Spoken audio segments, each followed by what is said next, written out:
জয় শ্রীকৃষ্ণ। নমস্কার বন্ধুরা, হিন্দু ধর্ম জানার জন্য এই চ্যানেলটিকে সাবস্ক্রাইব করবেন। ভগবান গণেশের মূর্তি নিম কাঠের তৈরি করে নিজের সংসারের, নিজের দোকানের, ব্যবসার উন্নতি করুন। ভগবান গণেশ ভগবান শিবের মা পার্বতীর পুত্র। ভগবান গণেশের বাহন ইঁদুর। ভগবান গণেশের নিম কাঠের মূর্তি তৈরি করে বাড়িতে স্থাপনা করলে সব বাধা দূরে চলে যায়।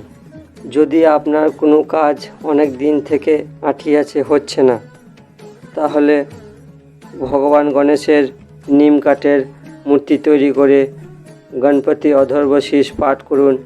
পাঠ করলেই ধীরে ধীরে বুঝতে পারবেন যে কাজের জন্য আপনি সফলতা পাচ্ছিলেন না, সেই কাজেই সফলতা পাবেন।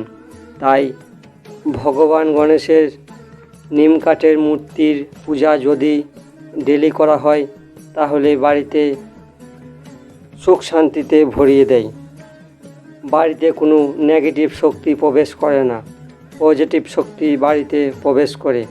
তাই নিম কাঠের মূর্তি তৈরি করে বাড়িতে স্থাপনা করুন, আপনাদের কল্যাণ হবে। মঙ্গল মূর্তি ভগবান গণেশ আপনাদের পরিবারকে আশীর্বাদ দেবে।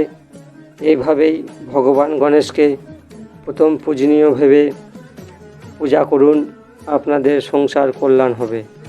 এই জ্যোতিষ উপায় করে আপনাদের জীবনকে সুখী করুন, শান্তিতে ভরিয়ে রাখুন। এই ভিডিও দেখে চ্যানেলটিকে সাবস্ক্রাইব করবেন, শেয়ার করবেন, লাইক করবেন। আরও কিছু জানতে কমেন্ট করুন।